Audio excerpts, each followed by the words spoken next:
Merci Monsieur le Président, Monsieur le Ministre.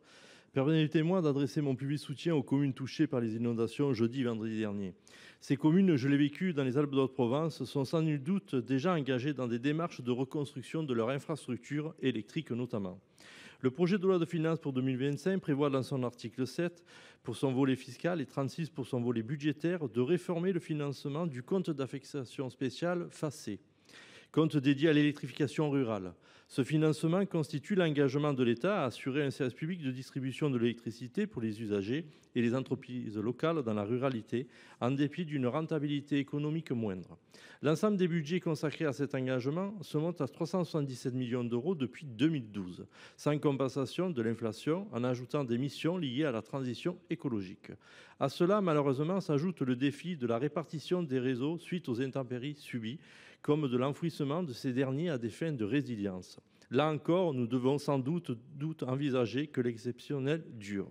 Or, la réforme prévue dans ce projet de loi de finances remplace la contribution versée par les gestionnaires de réseaux de distribution d'électricité par une fraction de l'accise sur l'électricité. Les syndicats d'électricité soulignent ainsi que cette réforme reposerait sur un tarif uniforme dans le pays, au détriment de la solidarité territoriale et de la nécessaire péréquation entre territoires urbains et ruraux.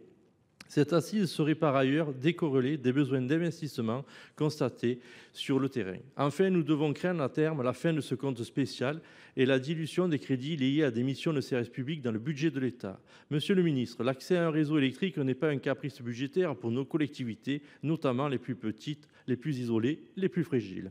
Ainsi, monsieur le ministre, je vous demande comment vous entendez sur le court terme aider nos collectivités à surmonter la reconstruction des infrastructures électriques consécutives aux inondations. Plus généralement, quelle réponse apportez-vous aux syndicats d'électricité et aux AOD qui craignent de ne pouvoir assumer des charges croissantes et spécifiques à la ruralité avec la réforme proposée? Merci, cher collègue. À vous, monsieur le ministre. Monsieur le Président, monsieur le sénateur Roux, vous l'avez dit, le financement des aides aux collectivités pour l'électrification rurale, le FACÉ, est un outil indispensable pour soutenir les investissements dans les réseaux électriques en territoire rural, au bénéfice des collectivités et des populations. C'est un outil déterminant en faveur de l'égalité des territoires. Le FACÉ est nécessaire à l'action des collectivités qui concourent à la résilience des réseaux de distribution, au maintien de la qualité de la distribution et à la dynamique en faveur de la transition énergétique. Désormais, l'électrification de nouveaux usages et le raccordement de nouvelles productions d'énergie renouvelable va solliciter davantage les réseaux électriques et va nécessiter leur renforcement. Par exemple, le besoin de financement consécutif aux tempêtes survenues en 2023 est estimé à près de 140 millions d'euros. Ainsi, l'enveloppe du FACÉ de 360 millions d'euros, qui est habituellement essentiellement dédiée aux sous-programmes d'investissement faisant l'objet d'une répartition départementale, a dû être reventilée en 2024 afin d'accompagner les dégâts causés par les tempêtes Ciarán et Domingo.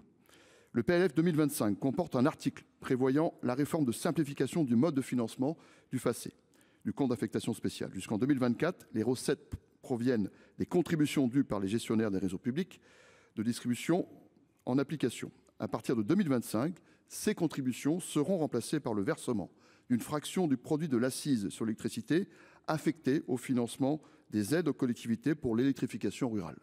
Le montant prévu pour 2025 est à ce jour de 377 millions d'euros, soit 360 millions d'euros comme en 2024, plus un report de 17 millions d'euros. Je ne manquerai pas de relayer à ma collègue Agnès Pannier-Runacher, en charge de l'énergie, l'attention apportée au FACÉ dans le cadre de l'examen du projet de loi de finances 2025. Je vous remercie.